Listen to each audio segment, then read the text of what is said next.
Hello, I'm BJ Williams and welcome to Mental State, where we explore the state of mental health and the challenges facing various communities across the nation. Today we will be focusing on men and vulnerability in partnership with Can I Be Vulnerable? I brought together 4 alumni today to discuss the conversation around mental health. It's important to normalize within our communities, so please welcome our guest. Hi, I'm Eric Bigger, TV personality and fitness trainer. Hi, I'm J. Ryan LaCour, PR, CEO. Hi, I'm Fred Gleaton. I'm an entrepreneur. I have a couple businesses in LA, a car rental company and an event production company. And lastly but not least. Hi, I'm Justin Shaw, creator of Oz 15, the 15-minute fitness system to strengthen the mind and the core. Abs on the way though. All right, before we get started, man, so Can I Be Vulnerable is a series I created. It's a brave space where black men just on camera give me their vulnerabilities, their fears, their wants, their wins, their losses, their triumphs. That's basically the gist of it. Oh, boss lady's talking to me again. We're going to invite you guys to join the conversation using the hashtag Mental State Live on Twitter. So that's pretty much with that. All right, so we're going to start. Eric, with you. Yes. So you were on a few shows. A few. And I know in the backstage we talked about fame Yeah. and social media. Yeah. What about fame and social media for you and your mental health? What is it? What was that transition from? I'm gonna say being nobody, not that you're a nobody. No, I get it. You know, from not famous to famous. How was that for your mental and emotional health? I would say it was very surreal because it happened overnight. I mean, it didn't happen overnight, but once the show came on and people found out who I was, Right. it was like, wow, people are really fans, super fans. This is weird. How do I just be and not? So you come to a point where you have to accept it, but you got to be mentally stable, you know, emotionally stable, spiritually aligned. And so for me, you can go to prayer, meditation, but sometimes you're just caught off guard. You might be in the middle of the streets of New York and someone like, hey, what up? You're like, you know, they want a photo. And you're like, whoa, I remember my manager when I came on, he's like, you know, you can't wear that, right? I'm like, why? He's like, you're like a celebrity now. You're like famous. You can't just wear anything walking out in public. And I'm like, oh, I'm not even in my mind of what's really going on, Right. or how people see me, because I'm like, okay, I just had like workout clothes on. Yeah. A fitness trainer. But it does alter like your perception of life, how you see yourself and what's important. And I think being mentally stable, having a little bit of fame and some notoriety is very important. But I'm thankful for my spiritual side of life, because without that, I don't know where would I be. Right. All right, we're gonna move on. Joey, so in your video, you talked about several things, but you know, as a gay man, you talked about the misconceptions cis hetero men have when they come in contact or when they think about gay men. So you talked about now how they see you and like the myths of it. Can you talk about that? Can you further educate us? So I always said I was everybody always tells me I'm a little different than other gays. Right. So like, because most of my friends are straight, and so people are always like, yeah, but you know, you different. And like, I like that to a certain extent, because I like being the barrier to like teach people that every gay guy doesn't like you just because you're a straight male. Right. And when I explained in my video with you, is the best way of explaining it is just as much as girls don't like you, like the guys probably just aren't as attracted to you as the girls are. But I think that heterosexual men have the idea that I'm this masculine guy, he must like me. And it's just like, nah, you're just as bad looking. So, but I'm able to explain that because I feel like guys do open up to me a little more than they will to obviously a more flamboyant gay. Yeah. Okay, dope. Thank you for that education, because I was learning it as well. It's not my world, so when I'm able to learn about it, it's dope for me. So Fred, in your video, you talked about, you know, being physically and emotionally abused by your dad, and how that shaped you moving really through your teens. But I'll let you, this is your story, I'll let you talk about how that was, being a caretaker at a young age, but being abused by the person you're caring for. So it was just like a hard thing to even like talk about to people, because you know, when you bring it up, oh, you know, you're a kid, you live in, you know, this big house, like live next to all the lake, all this kind of like cool stuff. Right. But there's no way that you can have problems, like, you know, like there's no way. Right. So just growing up and just dealing with that alone was hard for me in itself, because I couldn't really talk to anyone about it. Like, no one really understood the situation. Right. But just going through that whole situation with my dad, like losing his strength, couldn't be able to walk since he was 9 years old, and me being the only person besides my brother to take care of him, was just confusing to me as a kid. Yeah. I didn't really know how to take it, because I saw all these other kids being able to be kids, like going out playing, going to a friend's house, playing basketball, doing all that kind of stuff, and I couldn't really do that. Like, I was over here cleaning a house, like, feeding my dad, giving him showers, stuff that like a kid really doesn't do. Right. And as a kid, like, I didn't understand, like, and I just rebelled, like, obviously, like I didn't handle it well. Like, I tried to fight it because I didn't think it was fair. Like, everybody else gets to be a kid, but I gotta take care of you. And all this kind of stuff. So it was weird for me. Yeah, that's definitely got to be hard. Jay Shaw, in your video, you talked about projection and people projecting their insecurities on you, maneuvering through the fitness world. Yeah. You're creator of an amazing program and trying to get that off the ground, and you obviously were looking for help. So I'm gonna let you explain that experience. I mean, just I guess to recap a little bit about our conversation, it was the vulnerability from a business aspect, and I guess the vulnerability from any entrepreneurs, knowing that we all need help to go to that next level. But on the journey, while asking for help, like you must do, sometimes the people you're asking for help will project their insecurities upon you and say, you shouldn't be doing this, don't do it like that, try this route. When in reality, the path that you may have already been on was going to take you to that road to success. But now I personally veered off because projection that came into my life. So use it all as a learning tool, and that's why this platform is so amazing, for people to hear these stories. Like, what's for somebody may not be for you, and for you may not be for them. Right. So. All right, cool. So I just wanted to recap you guys' stories for real quick, so they know who you are and your background. What can I be vulnerable? So we have some questions that we typed up for you. So we're going to address. It's on the prompter. Thank you, boss lady. So addressing the stigma of men and mental health. Let's talk about that. So question number one: why is it important to address the stigma of mental health for men? I'll let you go first. When you say stigma, can you elaborate? So the stigma in our community, for men, first and foremost, we feel like we can handle everything. Like, the term is man up. Okay. There's no way that we can, like, what's wrong with you? You can handle that. You don't need any help. Therapy, that's not for you. That's a woman thing. Right. It's for 5 black men on stage. For us, it's never even been introduced to our community. Yeah. We don't have time for therapy. You know what I mean? So that stigma, how do we break that stigma? I think it's more of a, understanding that what things look like, it's not how they feel. Right. So I might be masculine, I might be strong, I might be driven, but I have emotions and I have feelings. And I think it's important to let anybody know, male, female, that we all go through pain, and it's okay to express yourself and open up about what's going on inside, because that allows other people to open up and be there as well. So I think for me, growing up in Baltimore City, tough, violence, drugs, you were told to don't cry, don't express your feelings. You're a man, take care of the women around you, like, man up. Right. And as I got older, I realized, like, that's not power. That's actually weak, to hold in what I'm feeling. Right. And it's power to open up about how I'm feeling and what's going in my mind. So I think it's important in this day and age to really open up and speak on that, because it's our mind. Our mind is everything. And so I think we should change the narrative with mental state. Can I be vulnerable?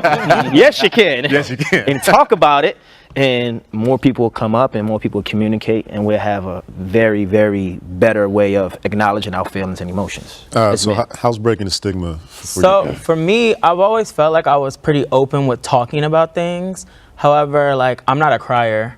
Somebody asked me recently, they said, when's the last time you cried? And I was just like, why? And we were at a restaurant, and I told this person, I'm like, I don't cry. Like, it's just, and it's never been like a man up thing. It's not like my dad was a man up, but I'm a Taurus, and I think that I'm big on like signs. And what Taurus is, we do bottle up our feelings, we hide our emotion. And while he was asking me this, he was asking me deep questions, and it was making me emotional, even in this restaurant. And I was like, bro, like, stop. Like, now you're annoying me. And the thing is, even with not crying just in front of people, like, I don't cry alone. Right. When I feel like I'm about to, and there are times that I feel like I'm about to start crying, it's like I stop myself. How was that? Do you feel like it's detrimental or hindering you from It's I don't weird. know, emotional growth or? Yes, I think it does hinder me from emotional growth, but it works in two ways because I also feel like when I get into like depressed states, I'm also strong enough to tell myself to get out of it. Okay. You get what I'm saying? So Yeah, I think it works in two ways, but maybe I'm, I guess, too strong on myself, I guess. I don't know, but I definitely feel like I definitely need to open up more in my emotional side. And I think with age, I am starting to like, I find myself getting more emotional just off of like commercials and stuff. Yeah. Like, I'm like, why am I, Yeah, a why am I couple of getting those teary-eyed? dog joints got me a couple times, I'm not gonna lie. Fred, for you, so how was breaking that stigma or even just speaking about the stigma? I think with me, it just of everything that's like happened in my life and like everything that went on with just like my dad, it just taught me how to really, you know, I never really felt like weak or anything. Right. Like, and I always felt that like I can always, you know, express myself and be able to talk to people and like express my feelings in any way that I could, just because like I didn't really care. Like, it got to the point where like I just didn't care about what people thought. Like if I'm like, if even at school, I remember one time like I literally like left my dad's house and was like crying at school. And like to like kids in high school, like that's not cool. Like, Right. look at this little loser crying. But like at the end of the day, I'm just like, yo, like I don't really care, because like this is nothing compared to like what I'm going through at home. Right. Like you could be making fun of me or whatever, but that's, I go home to something. I go to something way worse than this, and this is like nothing to me, like period. Yeah. So that's kind of how I kind of got the kind of head of the game in the situation, because like I already had it at a young age Yeah. for me to learn to get over those type of things. Jay, Shaw, for you. You know, I can identify with the stigma, but I can't say I've ever, you know, gotten over the stigma, or I've actually ever went to therapy. I think my only therapy session might have been actually with you. And You mean there's like just a sit down, have a a conversation? sit down. Yeah, like, but you said that in our video, like therapy is anytime you're sitting down actually talking to somebody. Right. Right. But from a paid setting, if you say it like that, I never paid to sit down and have the actual therapy. But I see it as such of a viable necessity for our community, because there's so much going on that we have to deal with, that unless you have this skin, I don't know if you actually can relate to what it's like in our lives, you know? So super powerful what you're doing, man. And as a parent myself, I now know I have to be more nurturing with my emotions than I was before I was a parent. Right. So the ability for me to have a daughter, which is a blessing, kind of helps me get over that stigma. Like, emotions have to come out now. Yeah. And I have a little girl. Yeah. So emotions really have to come out, you know? Right. So Glad you said that, because that brings us right into question 2, fear. Facing our fears. How does fear and facing our fears affect our mental health and our emotional health? Fear in general automates the story that we put in our mind, the narrative we create. You know, I'm afraid that I'm gonna get my heart broken, so I won't go after this girl. But you don't know that. I'm afraid I'm not gonna get this role that I'm auditioning for, but you don't know that. You're creating the story before it happens, and the fear is taking over your life. So it's shutting you down mentally, emotionally. It's channeling your energy, your vibration. So you go into something already anticipating that fear. What happens? You attract it. And you become the fear, Right. because you're thinking about it so much. So it's important to get out of that and come on this show and talk about it. And sometimes, you know, they're real for some people. Yeah, Joey, for you, facing fears. I think the best way of facing your fear is opening up about it. I think in this society that we're in now, people don't talk about their issues a lot. I can always tell when something's wrong with my friends just by looking at them. But my friends, I don't think they can do the same. So they don't know when something's going on. And they also, I try to teach like them, I'm like you now, I'm like teach. I try to teach them that like you have to ask questions. Just somebody saying that they're okay doesn't mean that they're okay. And I think it's just the fear of being in people's business. And sometimes you need to get in their business to ask. And I feel like everybody needs to do it with one another, because everybody's going through something. Right. Yeah. Fred? I think with fear with me, like, especially now, like fear actually kind of like drives me now. Like I like that. when I'm like scared or something, and I'm like for example, like I'm at work and I'm like, oh man, like I feel like this is gonna happen. Like in my mind, like I do a bunch of things just to make sure that that doesn't happen. Right. Or like even if I'm like scared to go like talk to a girl or something like that, if I'm like, oh man, that girl probably would never talk to me, like, what's the worst that's gonna happen? She says no. She says no, and then, That's it. well, I'm not gonna get my heart broken. I'm just gonna go on with my day. Right. There's millions of other girls in the world. Right. I think people are just use fear as, I don't want to say as an excuse, but a fear. They use fear as a way to like keep them in the same place where they're at. That's good. And if you figure out a way to get over that hump, like it's definitely gonna like, you're gonna see that fear is actually gonna drive you. Right. And it's not gonna like hold you back. And I think you just need to use fear in a different way. That's what I think. Man, I think following on what you just said, using fear in a different way, I think if you can use fear to attract some type of courage, like whatever you can muster up, like to go face the fear. But first you got to identify the fear and actually be aware, like, okay, I'm nervous, I'm scared, like things might not. So then you have to say, well, where can I get courage from, right? How can I do things to better prepare me so that I know this fear doesn't get the best of me? Right. There's always that mindset of looking at one side of it, whether it be positive or negative, and then just doing the opposite to counteract and counterbalance. Right. Life is all about balance. Yeah, true. For me in fear, I always realize like at the end of fear is really not that bad. Not even Yeah. real. Yeah. It's like You do the bungee jump. I it's over feared with. something like there's a few athletes on stage. You know, you play college ball, and you play ball as well. No, but if you played any sports like that, I'm sorry, fellas. But like game day, kickoff. I'm looking at a row of dudes, and they're all 6'12", 400 pounds, and it's a wall of this mass. And I'm like, I'm terrified right now. And all of a sudden, I run down, and the first hit, Knock him over. that was it. Butterflies go away. They go right Yes. away. Now, I might have got smacked a few times, but still, it's like, it wasn't that bad. And throughout life, I've discovered, like, with fear, as I faced it, on the other side of that, it's really just not that bad. It's really not that bad. It's not as, I put the worst punishment in my head than what actually happened. Yeah, that's story. And as I've lived on, it's like, That's facts. fear is really not that big of a deal No. on the other side of it. So that's for me. We're going to pivot a little bit. Oh, and I actually asked you guys this question in our warm-up to our videos, is how has healing impacted your relationships with others? So I'm going to let you go first. I think healing for me, it just allowed me to just open up more and just let go and not put so many attachments to people. Or how do I say it? You know how you can create this narrative of someone if he doesn't respond to my text, or if he says something and I take it out of context. But healing has allowed me to be more aware and more present and say, you know what? It's not true. If I don't know, if I don't ask the question, right? Yeah. So it allowed me just to be more open, more free with myself, be more vulnerable. I mean, Keep bringing that up. You know what I mean? It's that simple. Bring that up every time. It Plug it. allowed me to just open up, release, and let go, and just be free. Like, you know what you said really bothered me. Yeah. But he probably didn't know that. But if I wasn't vulnerable, he would know. Right. So communication, open communication, and just being free. I hate that he gets to answer before me because he's like saying You want me to everything skip around? and then he's even elaborating more. So I'm like, damn, you're like all the words. Just being vulnerable. Nah, I think with me, I started to learn I don't want to say not to care because you care, but not to be so bothered by things. I used to be an arguer or a fighter. I love the battle. It was almost like I used to look at people like, I dare you to try me. You are not ready for what you're about to get. Now I find myself being the emoji that's just like, okay, like, I don't care, you know?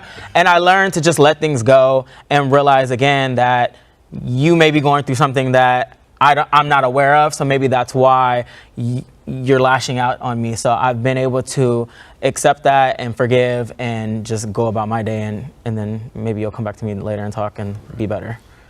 I think healing with me just had me, I started learning more about like people in general and just understanding that like everybody goes through shit and everybody's going through stuff like right now.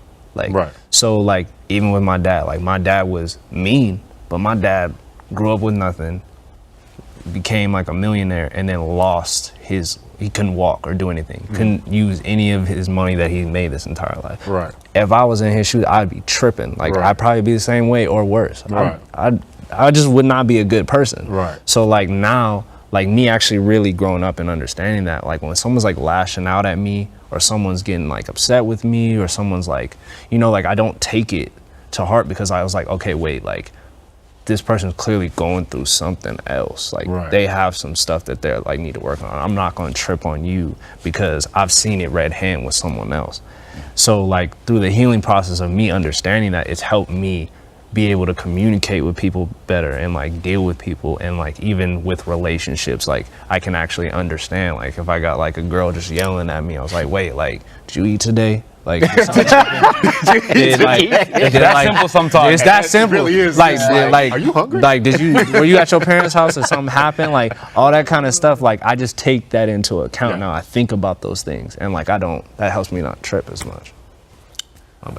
Healing for me has been the ultimate process because my healing came through my daughter, right? And it was an unexpected child. It wasn't planned pregnancy. So when I say unexpected, I knew for 9 months, but unexpected as we didn't plan to make a baby. But when the baby got here, I delivered the baby, one hand on the bottom of her chin, one hand behind the occipital region, down and twist, delivered the baby. And in that moment, I was like, all the anger, the anxieties, the fears, the brokenheartedness, to be honest, with a baby on the way, I was brokenhearted. Her being in the world healed me. And instantly, I wouldn't say it was a long process. I was like, oh, you're literally my daughter. Because I pulled you out, so I know. And instantly was healed. And obviously, I've healed more and more and more as she's a year or so, as she's getting older. But that would be my my saving grace to my daughter for being able to heal me. That's dope. Congratulations. That's really dope. I want to say thank you, Hector Ramirez, for your comment on Twitter. He really liked the conversation with Jay Shaw about being a father and working on his emotions. Again, we'd love to open the conversation, so connect with us by using hashtag Mental State Live on Twitter. I'm sorry? Boss lady. Oh, okay, I'm sorry. You had said something, I didn't hear it. For me, healing in my relationship with others has actually allowed me to protect myself more in terms of, like you guys were saying, not taking things to heart. I'm better able to just remove myself from a toxic situation, if it's going to be that, or immerse myself in a positive situation. Like I like what you're doing. I like what you're saying. Your energy is dope. Let me immerse myself into, and let me help you, and let me, let's build together type of thing. So that's what my personal healing has done with my relationships with others. Next question, moving forward, how can we normalize the conversation around mental health? We're going to skip around so nobody steals nobody's answer. Jay Ryan. Jay Ryan go first. Jay Ryan go Joe, you can go first. What was the question again? You programmed him to be second. You threw me off there. It's moving forward. That's funny. How can we normalize the conversation around mental health? I think just really speaking more about it and being more open about it. I think it starts here right now. When people see that we're being open, it might trigger something that they're like, man, before I couldn't talk about something like that. And I used to be that person. I love to talk. I love to be in other people's business. Nobody in mind. Yeah, but I didn't really want to open up about my own situations. And even when I sat down with you, it was a little uncomfortable at first. I'm like, and I even told you, I'm like, I don't do this. Like, Yeah, you did say you that. talking to people like this? Like, what?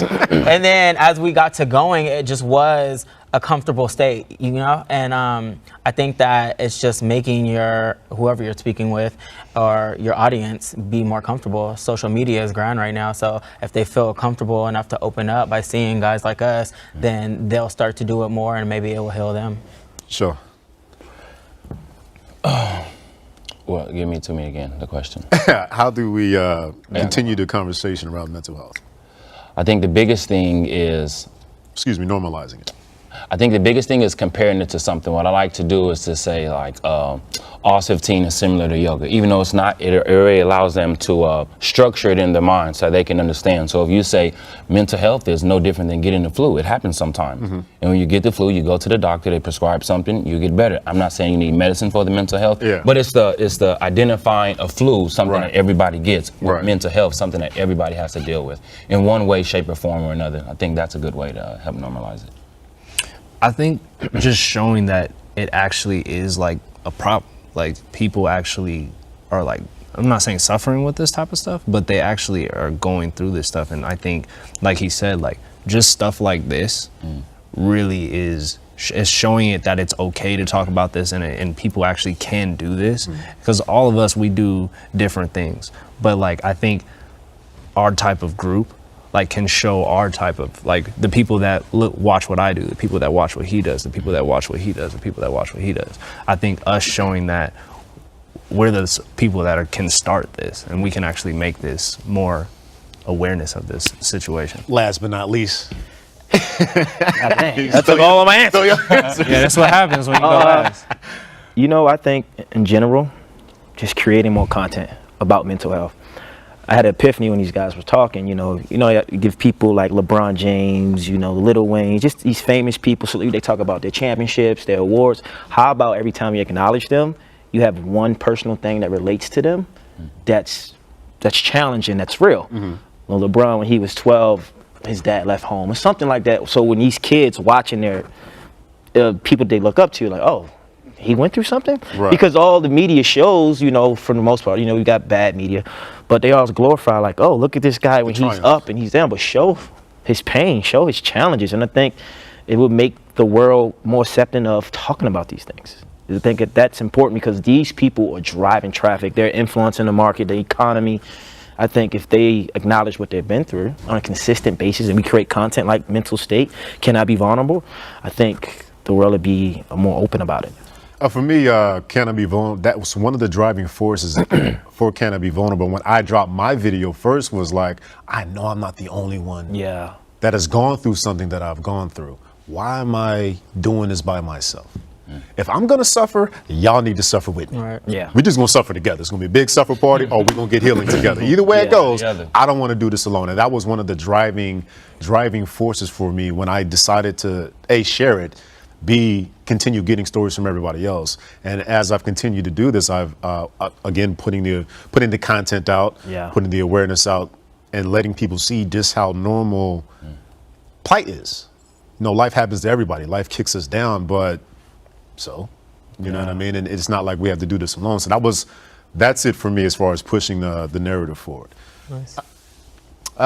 So next question. So self-care tips. Obviously, mental health resources aren't accessible to everybody, right? You can either can't afford it, you know what I mean? There's just limited access to it. There's culturally incompetent therapists and psychologists, meaning people that don't look like you, but can't even relate to you to build that rapport. So self-care tips, what do you do, to help your mental and emotional health on a day-to-day? I'm gonna start with Fred first. I take like at least like 10 to 15 minutes, like normally like when I wake up, just to like kind of just have, I don't have like a conversation with myself, but I do. all right, yeah. I'm sorry. But like I kind of just like reflect on like everything that I'm doing, and I kind of like give myself like a bunch of like compliments. Like I actually sit down and be like, yo, like what you're doing right now, not a lot of people are doing, and you really need to like understand that. Like I used to do this thing, I don't know if you can, I'm not gonna curse, but I used to go and look in the mirror and be like, yo, like, you the shit. We know what you're doing. Yeah, every day. And just little things like that, like, just get me hyped for the day. Like, right. I mean, obviously it's like going to the gym, stuff like that. Yeah. But like, just those little things, and like really just kind of talking to yourself a little and letting you know that, yo, you're dope. Right. Like that. Joey? I think for me, it's two different things. I think one, you got to get out of a routine of doing the same thing over and over again, because sometimes that just ain't working. Clearly ain't working if you're going through some stuff. Right. Yeah, so you gotta more so open your mind to trying other things. I personally don't like working out, but I do it just because we live in LA and we have to look a certain way, whatever. But I learned that I actually like running at the park, and I hated running on a treadmill. And same. I'm ADHD, so after a while, I'm like, it's driving me crazy. Same. But at the park, I'm like running through these trees and on this, There's stimuli. Yeah, and help I've got with my your music run. going, and it gets my day going, it gets me started. And even when I'm like in an angry state, sometimes I'm like, you know what, let me just go run and see some scenery, and then it just changes my mindset. The other thing is, somebody told me to try meditation, which is, again, as a black man. I'm like, meditate? Like, what? Like, nah. And then she's like, no, just try it. Like, she's like, there's not like a thing that you do, like you wake up and you do a routine. And it's funny because when I was younger, I did karate. I only made it to like the yellow belt. But our sensei used to make us walk in the door and say, he made us hold our hands like this and say, Ush, I can do all things through Christ that strengthens me. And as a kid, I used to just laugh. We would do it. But now I find myself doing it as an adult. And the girl was like, oh, that's a form of meditation. And so now I'm like, all right, well, let me stop thinking like it's dumb just because I don't do it and try it, you know? So I think getting out of your routine and trying new things is probably the best way. Meditation, affirmations, controlling your environment. I think nature is so important. Just going outside, being around some trees and the sunlight. We're fortunate here in LA to have that. A lot of places don't. But, you know, and just the energy you're around. You know, growing up in the inner city of Baltimore is very dangerous, it's violent, it's different. But then you move into LA, I'm like, man, this energy is, you feel different about life because of the energy you're in. So control your environment, the food you eat. You know, that's part of self-care. Right. You know, that's a part of self-respect. You know, not want to be super healthy, but you want to manage that, your diet. Pray a lot and just good energy, man. Speak life into your life. You are amazing. You are great. You are the man. You're killing it. Imagine if we did that every day from one another as black men. Just now, actually. And it wasn't a mug, it wasn't a mean mug or like a stir down. It's like, man, I love your fitness tips, man. You changed my life. Man, you work hard as an entrepreneur. Man, you did the PR for them? Wow. BJ, I keep seeing you on, you know, it's like, that's love, that's energy. And we give that back to ourselves and the universe, it comes back. That's self-care. Right on. Jay Shaw. Self-care for me starts every morning with a family prayer. And as the man of the house, I lead the prayer. So, but I hold my daughter and put my arm around my wife and always start with the prayer with thank you, God, for what you've done for us. So it's always a thanks as opposed to an ask. And I feel like if you give thanks to God every day, you're one, aligning yourself with him because you're having that conversation first thing in the morning. Two, you're putting your own chakras in a good place, like because a conversation with God is the best conversation you can have. So you walk out that door feeling good. And then obviously you got 15 minutes a day to get some abs in. So all 15 is gonna come up at some point. At some point, You pray, and you gotta do abs. So can I pray for abs? Will they happen if I pray for abs? I'm praying for abs. Pray for abs. I've been praying for abs. It hasn't came yet, but. Right. For me, celebrating my wins. I am a person that does not celebrate his wins. Well, traditionally, I never did. And I've accomplished a lot on my short time on this planet. And I was raised in a home to where it was like, okay, B, that was dope, but what's next? Yeah. Never really celebrating, acknowledging, but just moving on to what's next. Like, and so, you know, through therapy and whatnot, and talking to you guys and talking to the other alumni, celebrating my wins. I got another man to get on camera, to be brave enough to talk about his vulnerabilities. That's dope. Wow, yeah. You know, we're 40 plus episodes deep. That's dope. Like celebrating these, you know, these wins.